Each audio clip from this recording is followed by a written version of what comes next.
மன்னனை வந்தான். அப்படியான நம்முடைய மன்னன் தலைதான் சிறந்த தலை என்று அப்படி இப்படி மெதுவாக வாழை எடுத்தால் விக்கிரமாதித்த மன்னன் தலையெடுத்தார். ஒரு தங்க தாம்பாளத்தில் எடுத்து வைத்தால்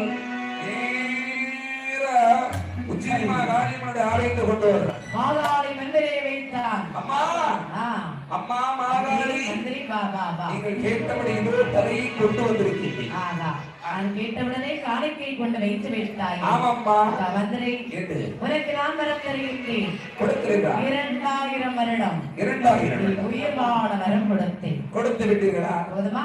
கொடுத்து விட்டீர்களா? கொடுத்து விட்டேன். நான் கொடுத்ததுதான் வரும். அடியே கோடி கோடி மாகாணி சந்திரியானவள் சொல்லுகின்றார். என்ன கோடி மாகாணி